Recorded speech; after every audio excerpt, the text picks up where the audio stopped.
Testing.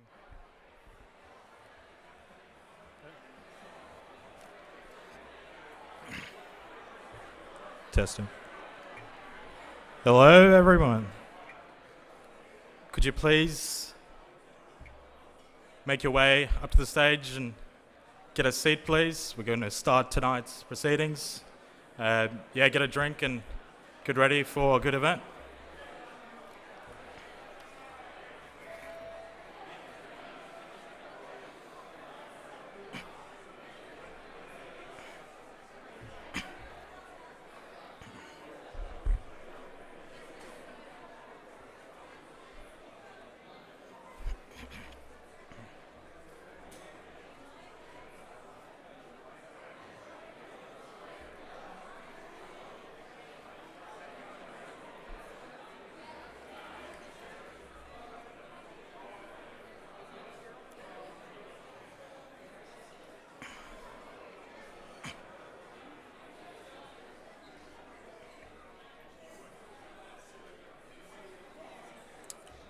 Sir?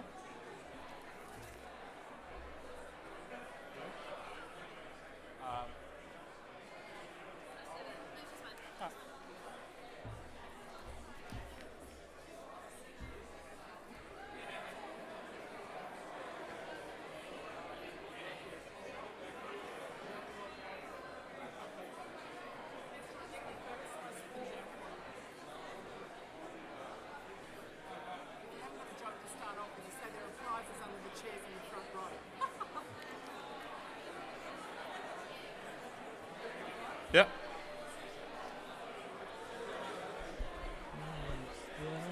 Good to go. All right, guys, there's a couple more seats up in the front over here. Cass said she's put some prizes under there as well, so look under your seats.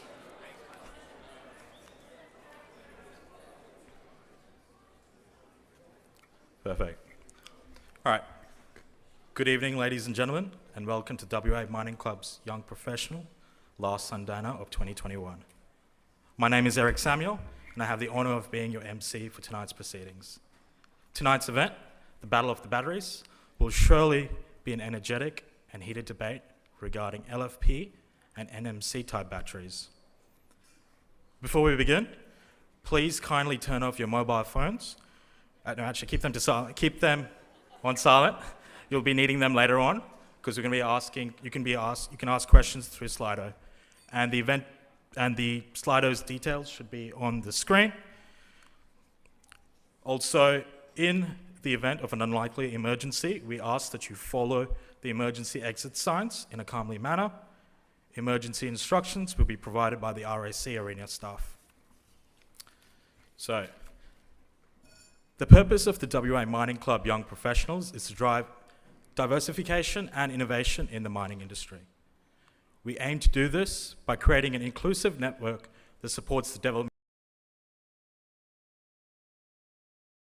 Last year, we hope you've enjoyed our previous events, learned a few interesting facts from experts within the industry, and also met some peers who have become friends. For those who aren't yet members of the WA Mining Club or the Young Professionals, I highly encourage you to apply on our website. If you have any questions about membership, or if this is your first time to our event and you don't know many other people at this event, please seek out one of the YP committee members for a chat. We always have time for everyone. Can I get the YP committee to just show a quick show of hands so people can kind of see them as well around the room? Also, on behalf of the YP committee, we also welcome all new members in the room tonight. It's great to have you on board. I would now like to invite our WA Mining Club Young Professionals Chair, Jordan Rogers, for the Chair's address.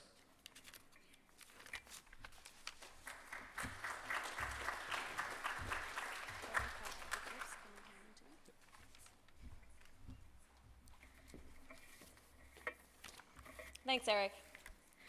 Good evening and welcome, everyone. My name is Jordan Rogers and I am the Chair for the WA Mining Club Young Professionals. It is fantastic to have you all here with us tonight. This is our last Sundowner for the year, even in this unseasonably cool November weather. Before commencing tonight's proceedings, I'd like to begin by acknowledging the Whadjuk people of the Noongar Nation, who are the traditional custodians of the land upon which we meet today, and pay my respects to their elders, past, present, and emerging. And acknowledge all Aboriginal and Torres Strait Islanders here today, and pay my respects to your elders, past, present, and emerging. I would like to kick off tonight by giving my thanks to the Young Professionals event sponsors for the evening. First up is Grounded. When the Young Professionals were first formed, Paul Natoli from Grounded was the first person to put up his hand and ask how his company could support this new initiative. Paul, Laura, and the team have been so incredibly supportive of us, and even worked with the committee to develop a brand new look on accommodation for FIFO workers. You may remember the Designer Donga initiative that we had in 2019, where everyone was able to walk through and look through some new accommodation blocks that were designed to give staff on site a much better site experience. We are very proud and grateful to call you guys our foundation sponsors for the Young Professionals. Now Goldfields Australia.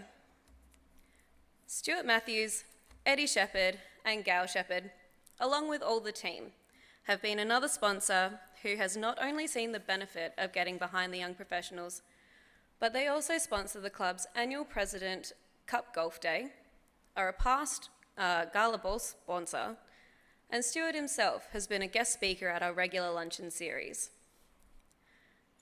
We aren't able to expand on this program and get young professionals to attend these events and increase their knowledge and brand awareness without the support of companies like yours. IGO. IGO's Peter Bradford and Sam Retallick are both past committee members, speakers, and the company are also proud sponsors of our scholarship program. They see the value of supporting the next generation. I mean, people and culture are at the forefront of everything that they do. Their constant attendance at WA Mining Club luncheons has afforded some of their younger team members the opportunity to network with our members, and their support of the YP program has enabled us to continue bringing these events to you at a reasonable price. This has been allowing you to learn more about the industry and to meet new and like-minded professionals.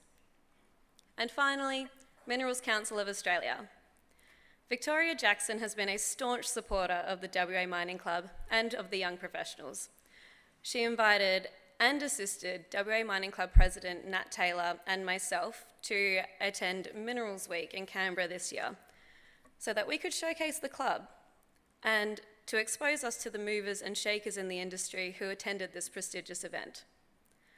The Minerals Council have also actually helped develop the Minewell App, which is a great initiative for the industry, and it aims to provide prevention, intervention, and education in mental health and well-being for West Australian mining workers and their families. And as we all know, that is a topic that hits close to home for many of us, and I strongly encourage you to check it out. And I would be honoured if a representative of each of these companies could come up to the stage and accept a small token of our appreciation of your ongoing support.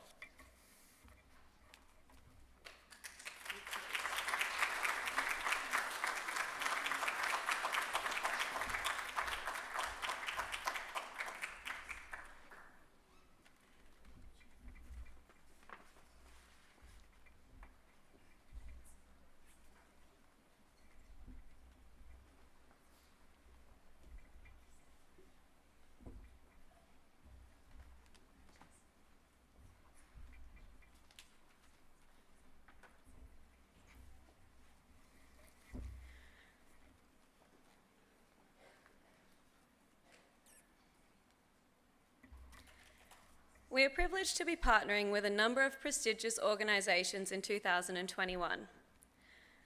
I would ask you to please join me in thanking Deloitte, Grounded, Minerals Council of Australia, Evol LNG, Goldfields Australia, and IGO. I would also like to acknowledge and thank our affiliate partners, Miners Promise and Ostmine. We're extremely grateful to these companies for their ongoing commitment to the next generation of this thriving industry. Now I'd like to take a moment to thank the Young Professionals Committee members. This team has put in many hours of hard work to pull tonight's event together. So thank you to Ellen, Josh, Yella, Tom, Eric, and Josephine. It is a privilege to work with you all to give back to our community. As we mentioned at our Q3 event, we had a vacancy opening up due to Kelsey's departure from the committee.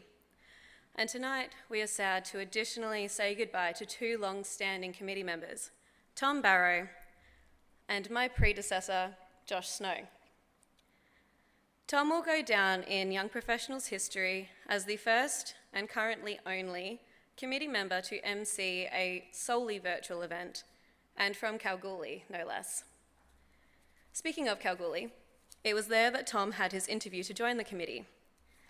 I believe he had just finished a 12-hour shift of nippering and rocked up in all his gear to the coffee club outside of Diggers, where it then sounds like the interview continued at Judd's. Tom has been an integral part of the committee since his commencement in 2019. He has always helped the team think outside the box and has pioneered some great ideas and initiatives. Josh started with the Young Professionals about 6 months after the group started. He began with the biggest portfolio as events lead and went on to lead 3 back-to-back sold-out events. And then he took over as chair in late 2019 and also took on the role of treasurer as well. His dedication and willingness to help anyone is absolutely commendable. Josh led the group through some difficult times, including the start of COVID, and he always kept members in mind with both topics and event logistics. I have a quick note from our inaugural YP chair, Sam Ware, who wishes to say thank you to Josh for your contributions, especially in those early days. Neither of us can stress what an asset you've been to the club. And unfortunately, Tom can't be with us tonight, but I'd like to welcome Josh to the stage to accept a small token of our appreciation for everything you've done. Please join me in thanking Josh.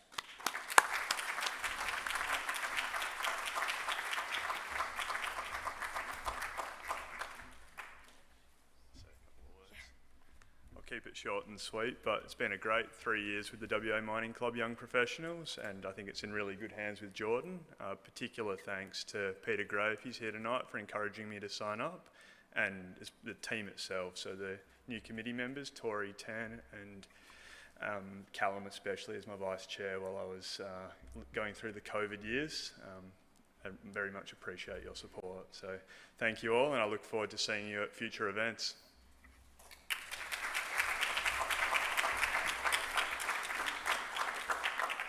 Thanks, Josh. You and Tom will be sorely missed. But in light of these additional departures, the YPs ended up running a bigger recruitment drive than expected. And we were absolutely blown away by the amount of applications and by the calibre of everyone who showed interest. It goes to show what an amazing community we are building here when we have so many young professionals ready to step in and get involved in giving back. On that note, I would like to introduce you all to the 3 newest additions to the YP committee. Tori Bowman of Western Areas, Tan Farquhar of Rio Tinto, and Julian Jackson of Rio Tinto. Could you all please raise your hands so that everyone can see where you are in the room tonight? Thank you. We're thrilled to have you joining the team and are very excited for the coming year. Would you please all join me in welcoming them to the team?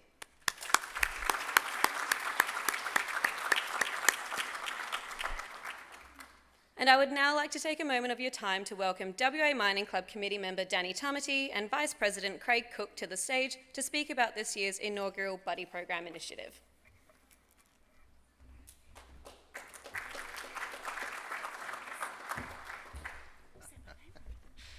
We felt like we were going to do the Oscars. We did. Okay, where's my slides? Off you go. Okay, where is everything?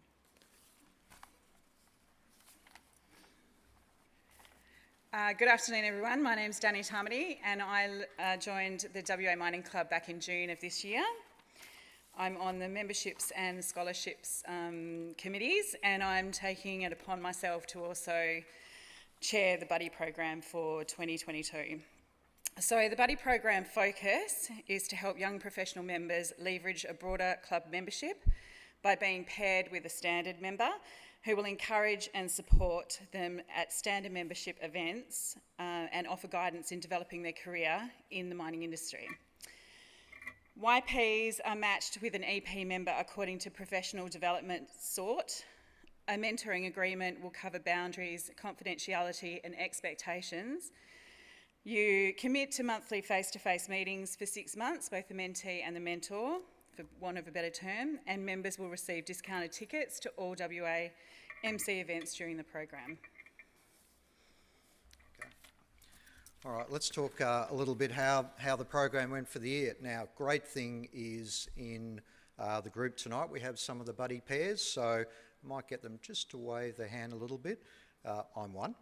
Patrick Martini, Zed Breckenshaw, Shannon Coyne, Sharon Goddard, where are you? Down there. Russell Menendez and Owen Oakley. So please have a chat to those great folks if you're interested in what their experience was like. So let's talk about a couple of things. So great thing is the buddy program's just not for if you're a geologist or a mining engineer. We had buddies from right across all the professional disciplines, finance and law and marketing. So if you're in any of those groups there, put your hand up if you think you could do with some help there.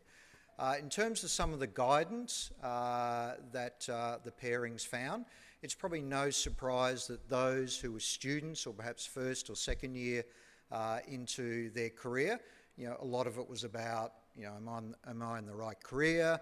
What things should I be thinking about? How can I improve what I'm doing? Some of the YPs that were perhaps a little more advanced in their career, so they've been perhaps working 3 or 4 or 5 years, more of the conversation was around, what should I do next? If I was to work with a different business, or, how do I get to get onto a board of a mining company? What are the things I need to be thinking about? So it's quite wide range. So if there's some of the questions that you have a think about whether you might want to get involved. Okay, what was some of the feedback that we got? So some of the feedback, where are we with the slides? I think we need to move ahead. Just looking at our AV guy there. All right, so some of the feedback, certainly from the young professionals, I think they certainly appreciated some of the career guidance. They certainly appreciated the networking. So one of the things that the experienced professional will do with you is bring you along to the normal mining club luncheon events. So if you want to know how to network more comfortably there, what a great way then to get together with your buddy. For the experienced professionals, they really enjoyed sharing their experience. They certainly were very happy to share their networks, and I think most of the YPs really appreciated that, and it gave them an opportunity to talk to other people about perhaps what they should do in their career. Okay, so I'll hand it back to Danny to talk a bit more about the program for next year. No, I can't. So if anybody has any questions in regards to being a mentee or a mentor, please come and find myself, or you can find my details on the WA Mining Club website. We look forward to we're probably looking at capping around 20 different pairs for next year. I think that's a nice little number to start into 2022, so feel free to get in contact. Thank you.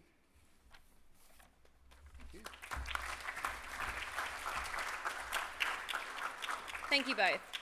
The Buddy Program is a great initiative, and I strongly encourage any of you who may be interested to reach out and get that conversation started. I will now pass back to tonight's MC, Eric Samuel, who will introduce the exciting lineup for tonight's debate. Thank you all, and I hope you enjoy your evening.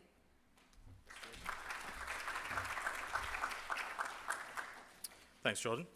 It's now time for the main event. I'm excited for tonight's debate. Let's see who comes up on top and takes away the heavyweight championship for the future. Without further delay, I would like to introduce our panel for tonight's discussion. In the red corner, we have Ken Bridston, who is a mining engineer with over 25 years of experience in surface and underground mining operations, including roles in mine management, production, brownfields, and greenfields development roles.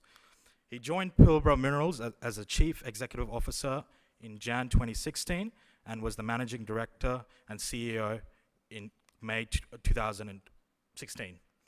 Ken has led the development of the Pilangaru lithium tantalum project, which has progressed from the first drill hole to concentrate export in under 4 years. This exponential growth has resulted in Pilbara Minerals now being one of the world's leading companies in the lithium raw minerals, with a portfolio of growth options to execute as the demand for battery raw minerals increases. Mr. Brinston is also a member of the London Metal Exchange Lithium Committee. Please welcome.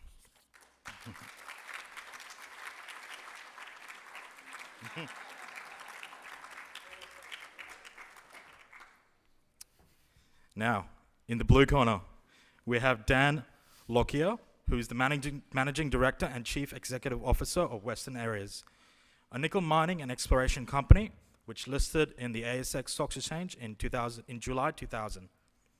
Dan is also a qualified mining engineer with over 40 years experience in all aspects of resource and mining project exploration, feasibility, development and operation. Mr. Lockyer is also a fellow of the Australian Institute of Mining and Metallurgy.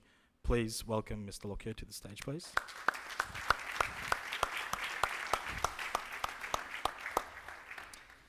And the referee for tonight will be Ellen Shah. Ellen is a patent and trademarks attorney in the chemistry team at Ray's Intellectual Property. With her background in chemical engineering, she works on the latest innovation and technology, particularly of mining and metallurgical processes from the resource sector. She holds a Bachelor of Science from UWA, a Master's of Chemical Engineering from the University of Melbourne, and a Master of Intellectual Property at UTS. A lot of studying, Ellen. Ellen has been the Vice Chair of the WA Mining Club YPs since November 2020. I will now hand over to Ellen to commence tonight's main event. Please welcome Ellen to the stage, please.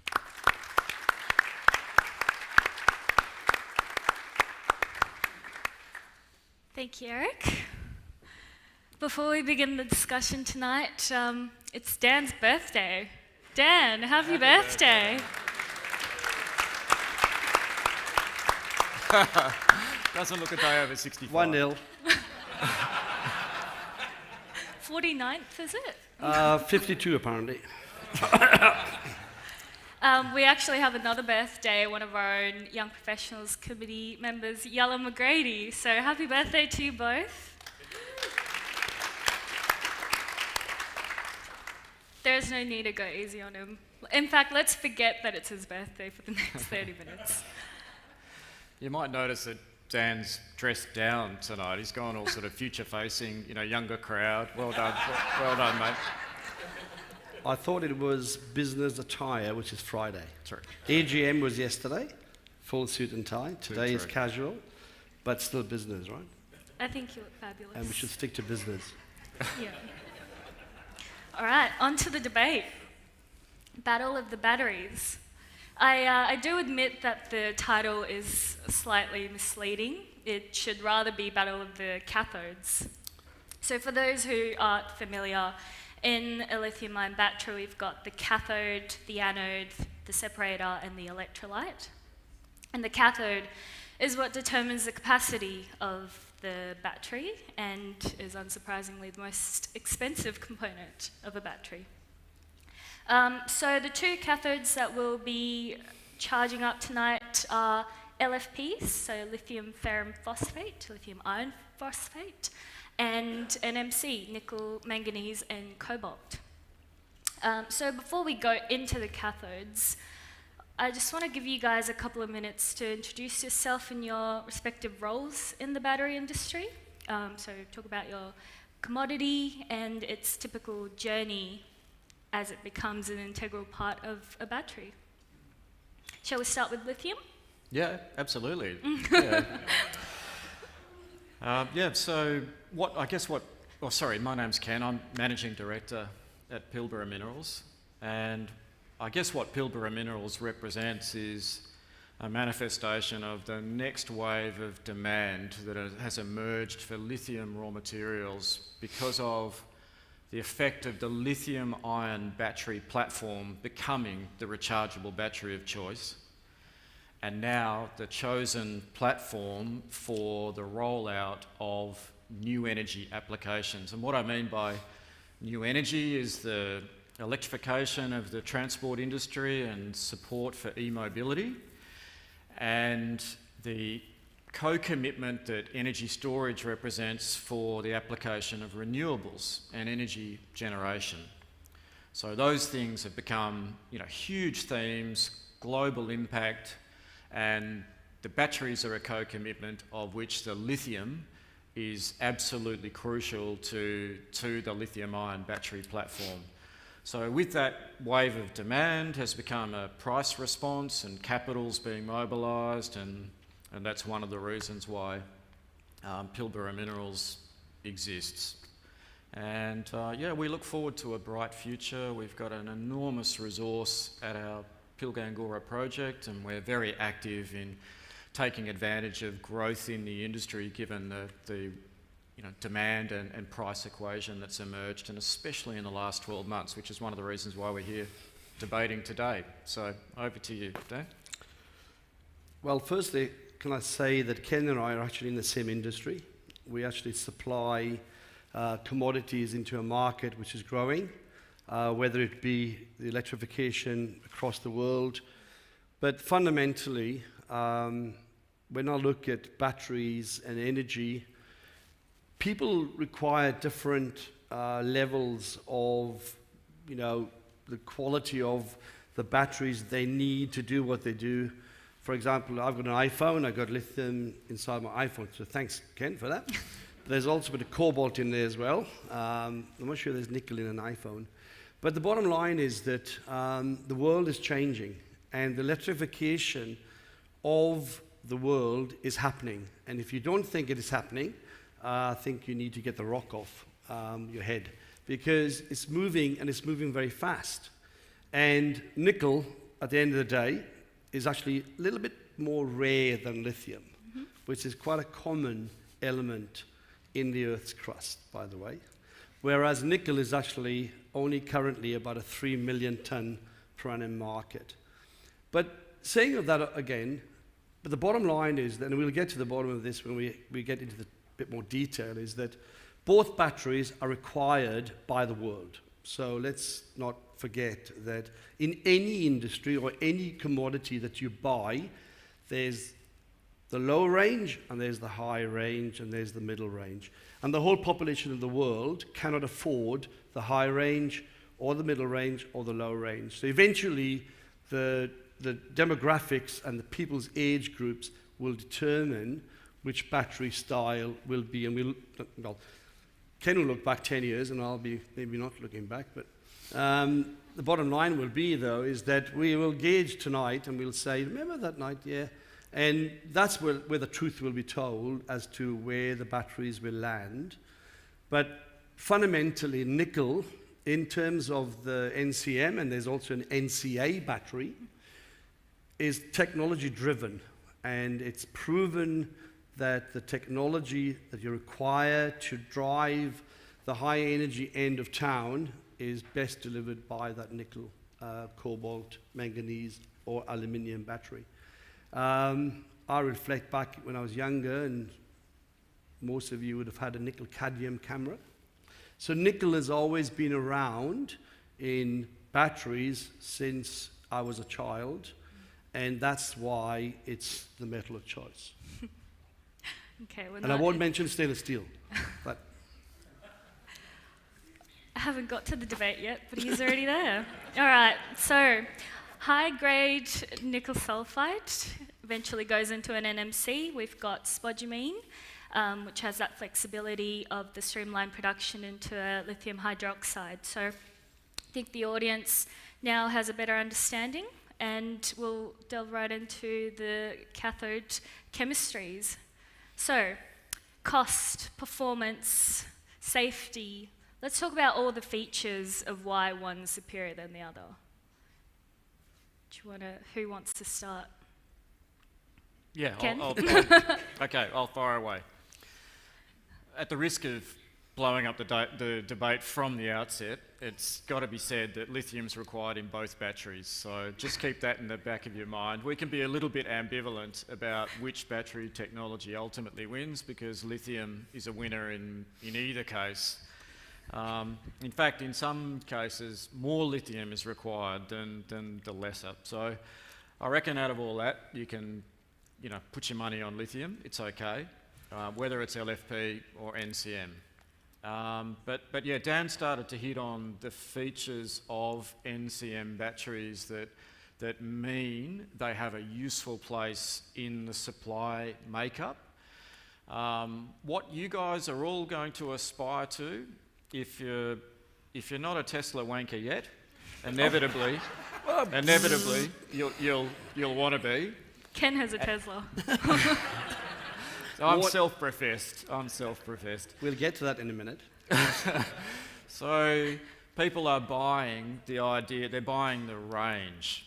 So the energy density in a lithium-ion battery is really important in some applications. And it is the case that for high nickel cathode chemistries like NCM, you can shove more energy in for an equivalent battery size. So they're more energy dense.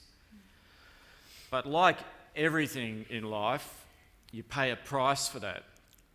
And the price that you pay is a function, well, today it's cost. That's one issue, because they are more expensive.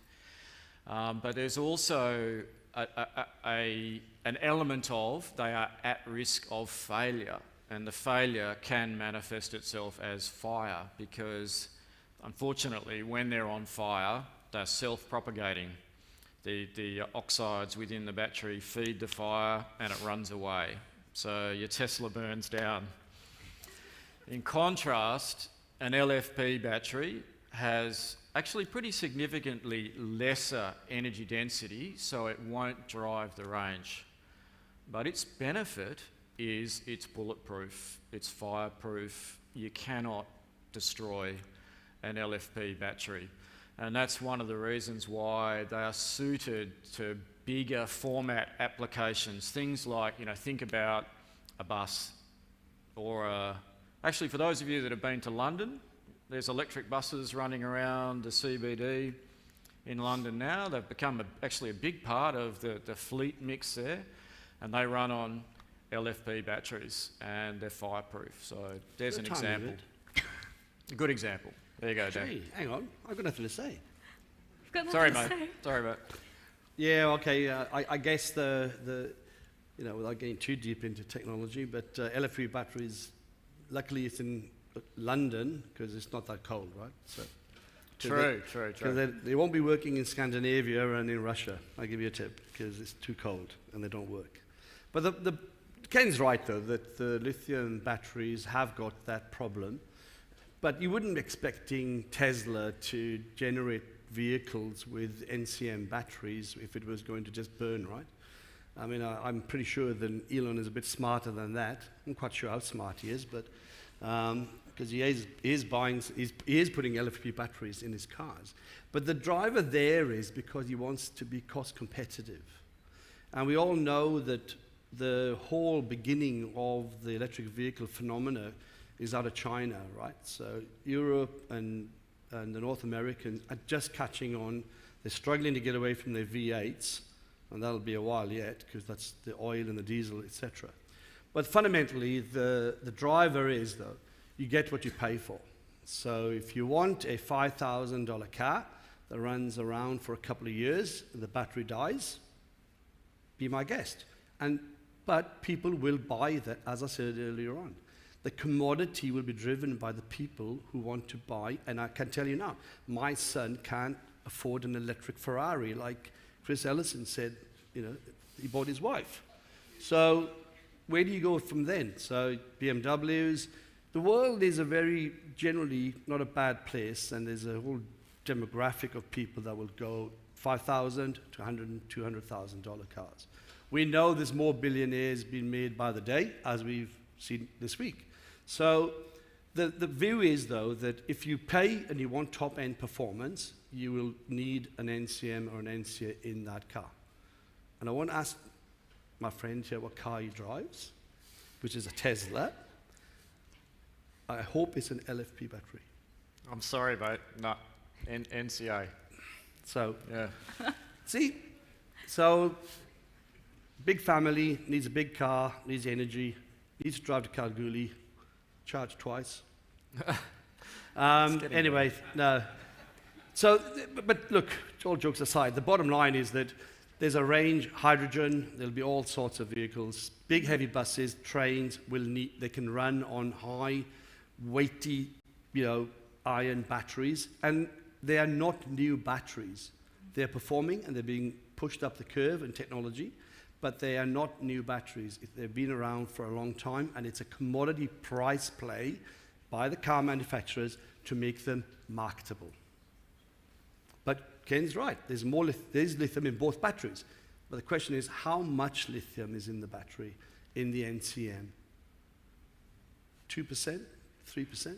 Yeah. Yeah. It's of that order. So how much cobalt is in, how much nickel is in there? About 35 kilos.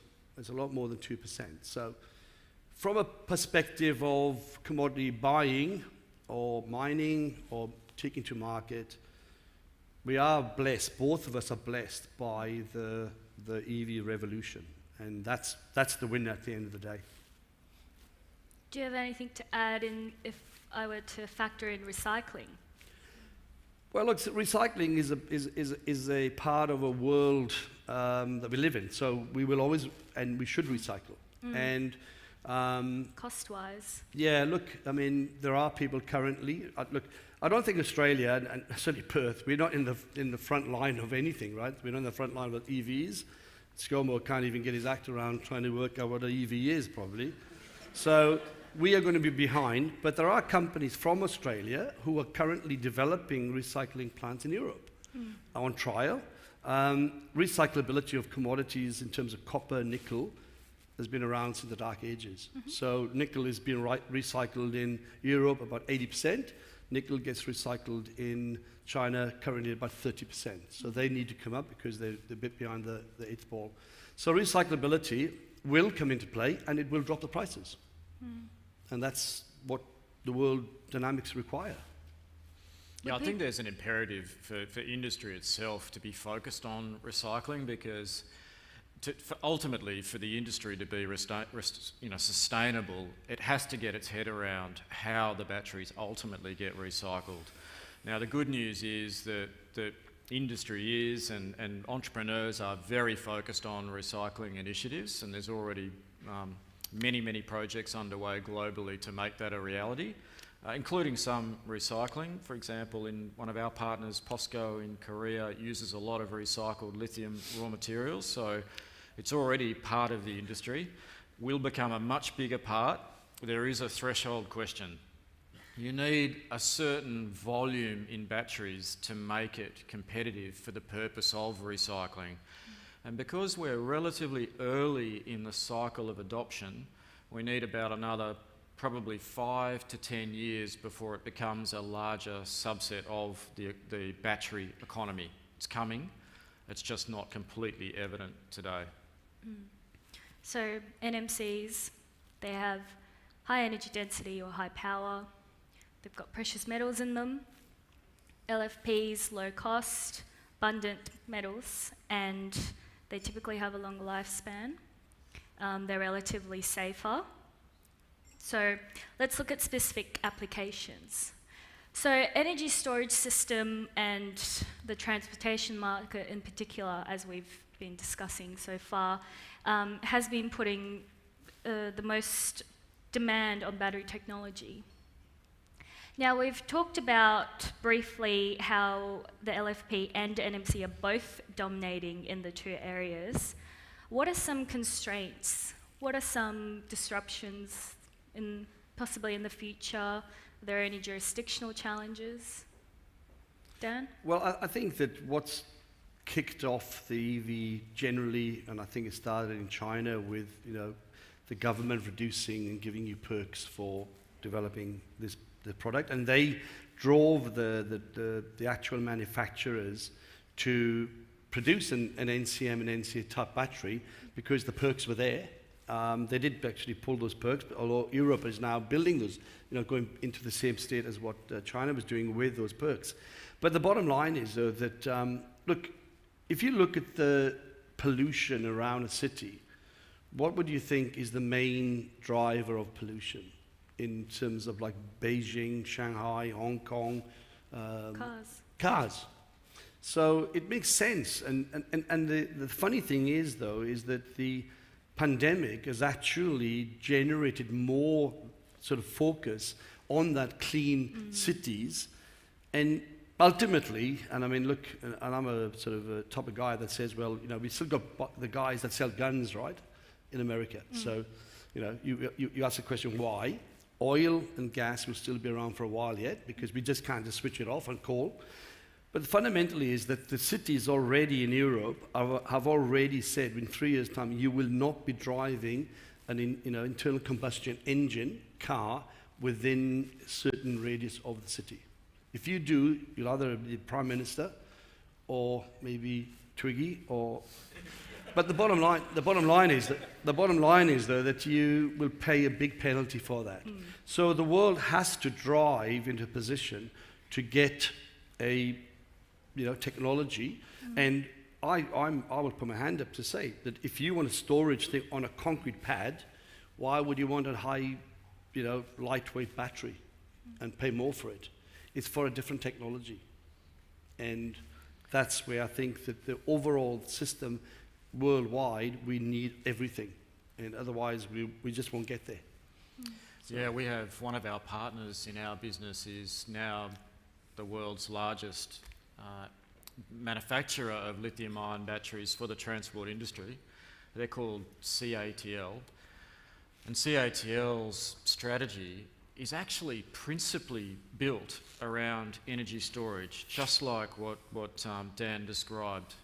Basically, large format lithium-ion phosphate batteries for the purpose of micro storage, so think about it in terms of home scale, and then grid scale storage, very, very large battery applications.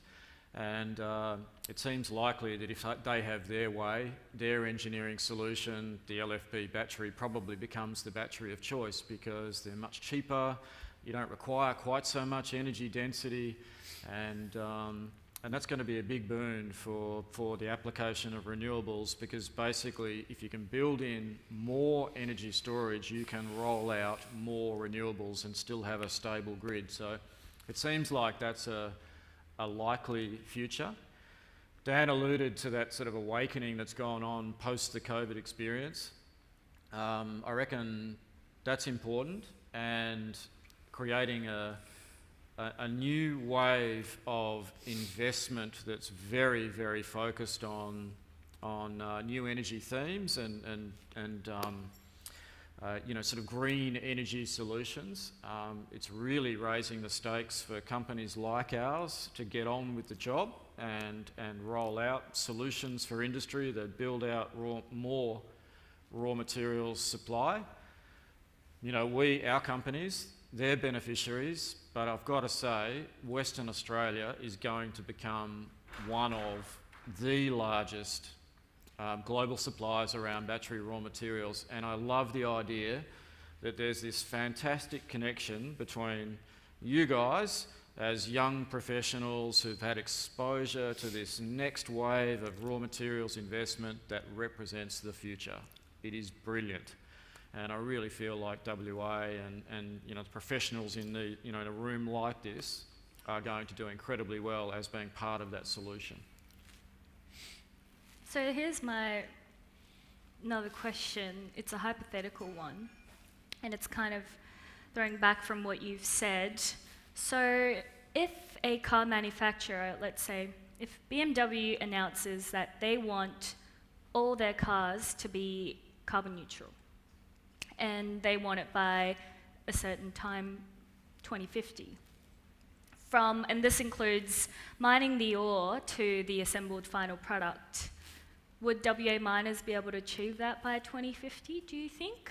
Or would your answers be wildly different for 2030?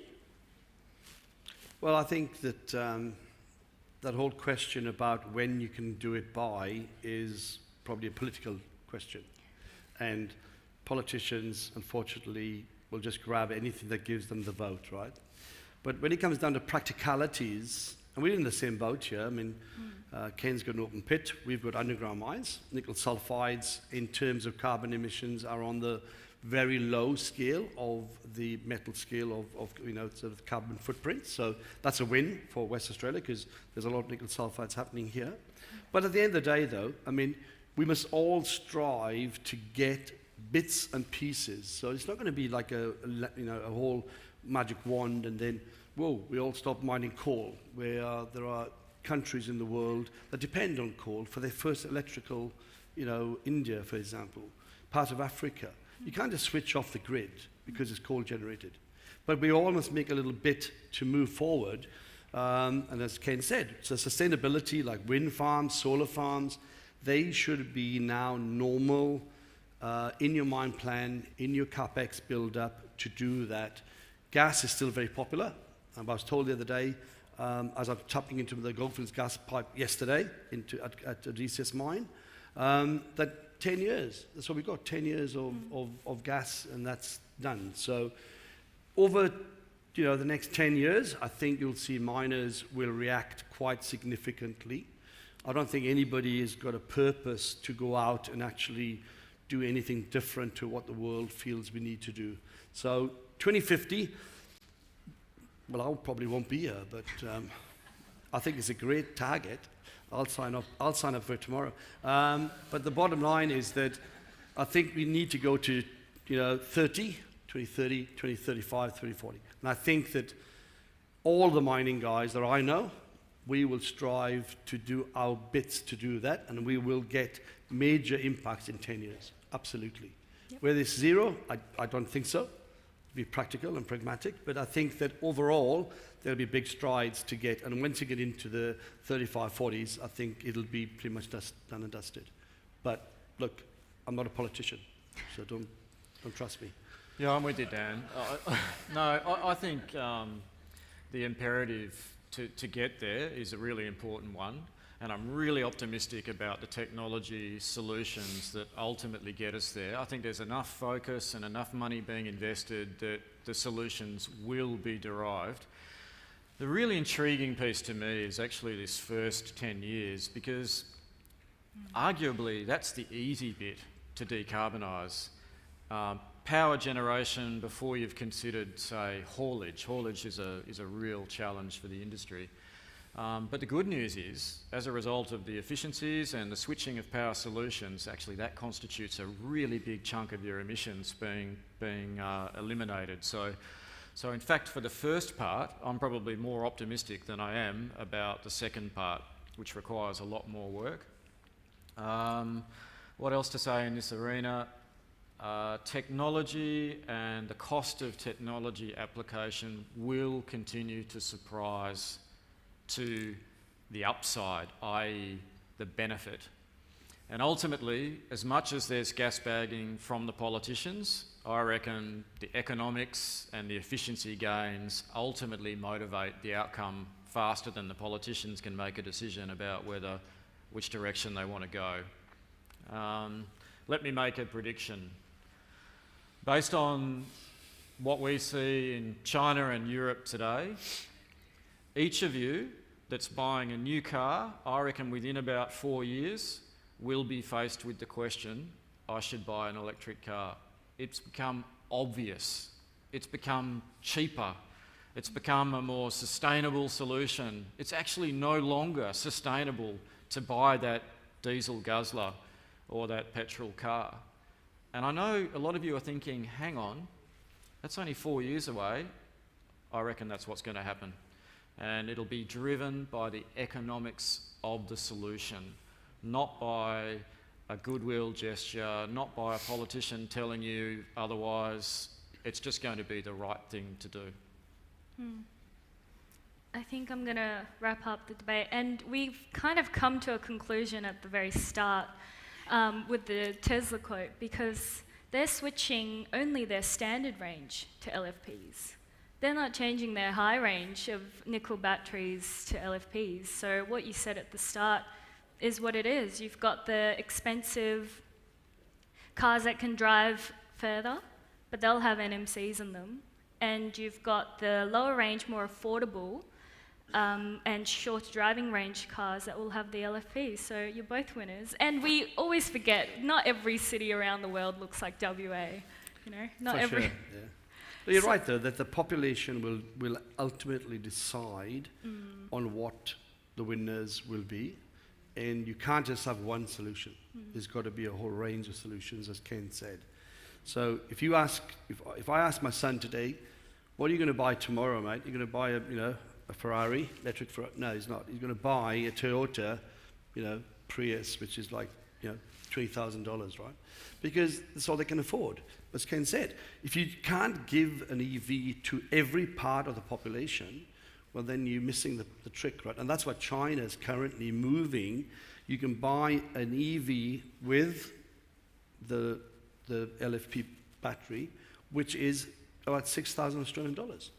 But we all win, because at the end of the day, it's less pollution in the city. And I don't mind if they use that technology, because at the end of the day, there'll be other people in Hong Kong and downtown Singapore that will buy the BMWs, which will be NCM batteries. So, and they're more expensive, by the way.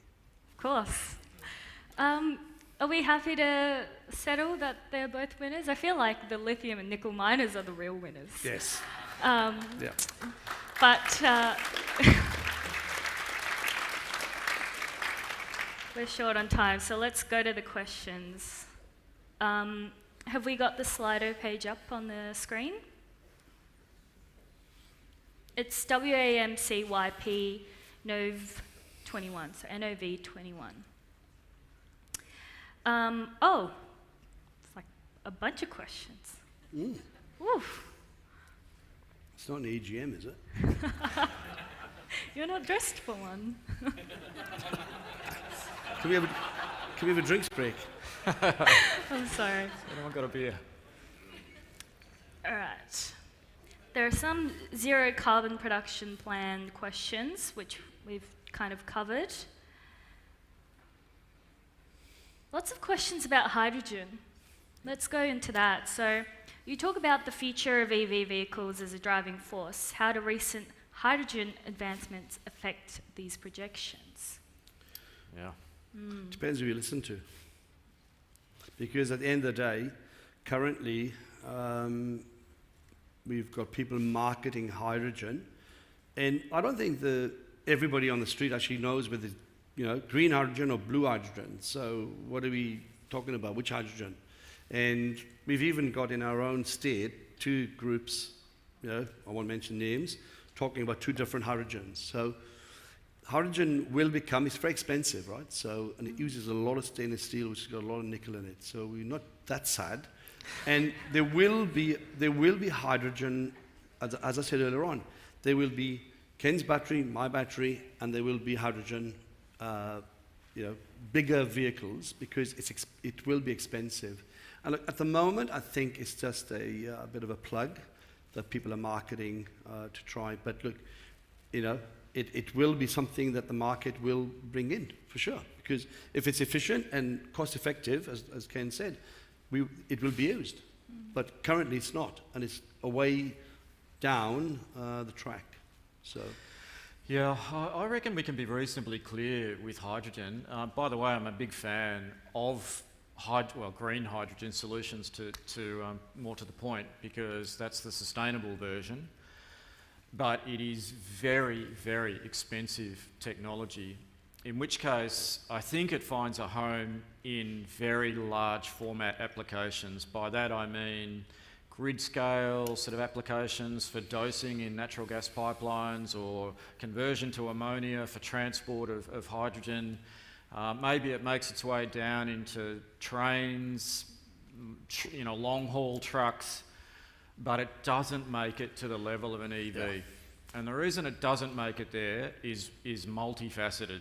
The first is that it's incredibly difficult fuel to deal with, so you need to get it into every single service station. It's very expensive to store, it's difficult to transport, but that's before you've even thought about the cost of the technology in the car.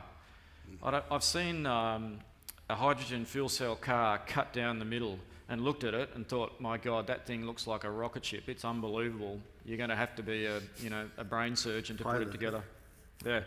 Whereas an electric vehicle with a standard LFP or NCM battery is just a skateboard on wheels with some software. It's cheap in comparison to the cost of the fuel cell vehicle. So it doesn't survive there, I don't think. And it's going to find its way into larger applications. Yep.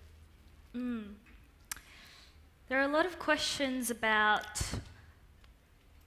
likelihood of these technologies being used in the airline industry. Will these EVs with these batteries tow my caravan? There's a lot of questions about how far it can go.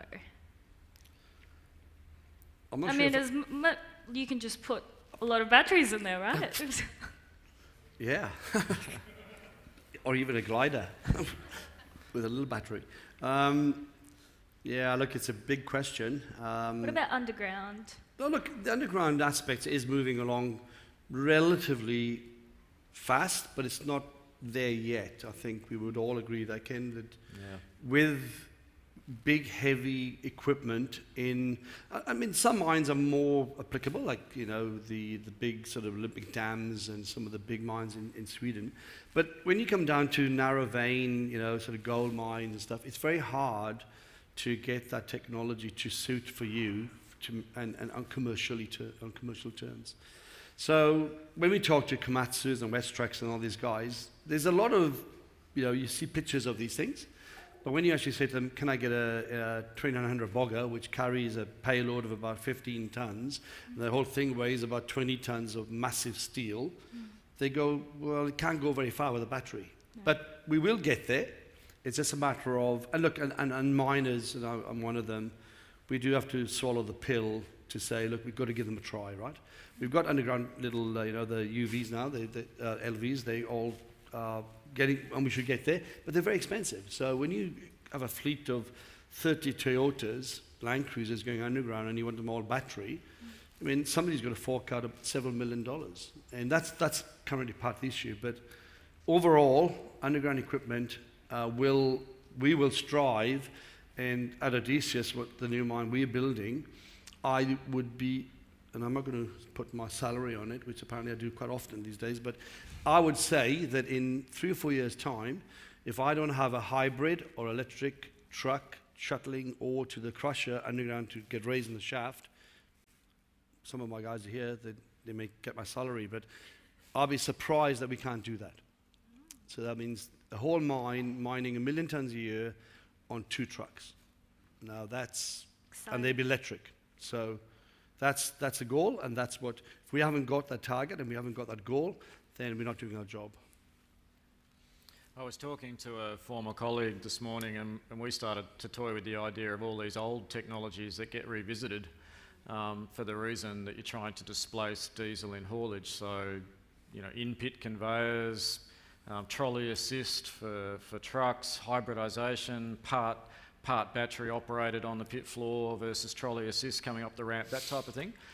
That technology is all available today. It was just discounted in the last couple of decades because we found this fantastic cheap solution in diesel and we didn't mind emitting the carbon. Well, now that you put a price on the carbon, all of a sudden those technologies might start to look more cost effective again. So yeah, I like the idea that a lot of this stuff will get revisited.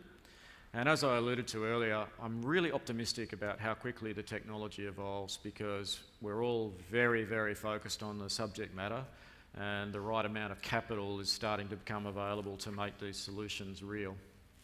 Great. I've been given the signal about 8 times. We've gone over. Eric? Thank you so much, Ken, Dan, Ellen, for such an insightful and engaging debate. I think I have a better understanding of why Elon Musk is still the richest man in the world, unless he sent out a tweet in the last 30 minutes. Thank you for all of those that have uploaded their questions. Dan and Ken will be hanging around for some more networking if you would like to ask them a question. Before you step down, we would like to present you all with a small token of appreciation for participating in tonight's discussion. If you could all please join me with another round of applause. Well done, guys. Guys. All right. Wow, thank you. After you, mate. Oh, thank you very much. Thank you. Oh. Thank you very much, Jordan. Thank you. Fantastic. I hope everyone enjoyed that debate. There was a bit of banter and quite a bit of learning. I certainly did. It's time to close the formalities for the evening. In closing the formalities, I'll now be drawing 2 door prizes.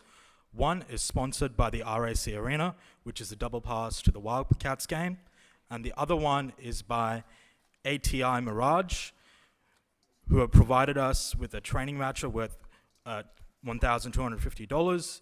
This includes for the voucher a popular Power BI and Ignite leadership courses. ATI is also very pleased to engage with us in 2021 and 2022. And yeah.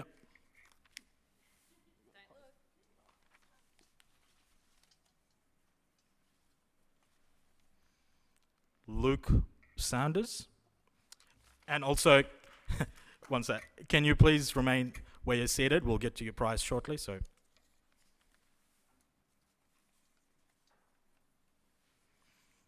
And Julian Jackson, who's actually the draw again. He's actually a committee member. I don't know how. Sorry, Julian.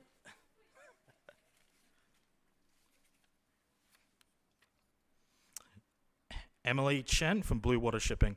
So please remain there. And yep, shows your hands as well, if you can. Anyway. Can you please raise your hands so we know where you are? There's Luke. And Emily Chen. Is Emily there? I don't know where she is. We'll have to just wait. We'll get them to. Yep. Otherwise, someone else wins it. No. Okay. We would like to also thank all the young professional members. Without your engagement, participation, and membership throughout the year, these events wouldn't be possible. Secondly, a big thank you to our amazing event sponsors and our annual YP partners for making tonight's event possible. A special thank you to Grounded, Minerals Council of Australia, Goldfields, and IGO. We appreciate your ongoing support.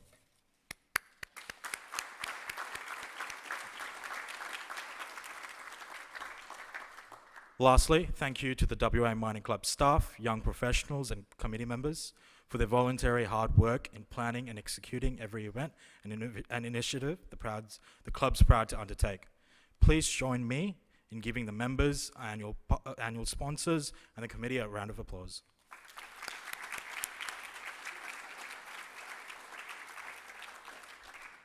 Just a final reminder, if you're still not a member of the WA Mining Club Young Professionals, please ensure you visit the website and go into the membership page to fill out your application form. If you have any questions about the events we run or any other side activities we do, please send an email out to the web email on the website, or come and have a chat with any of the other committee members in the room tonight. That's all from us for the year, folks. Thank you again for spending the evening with us. We hope to continue bringing great events in 2022, and we hope we can be joined by friends and members outside of WA, Mark McGowan forbidding. And that concludes tonight's formalities. Please stay to mingle and network, as food and drinks will be served until 7:30 p.m. Thank you. Enjoy the festive season. Stay safe, and we'll see you in the next year.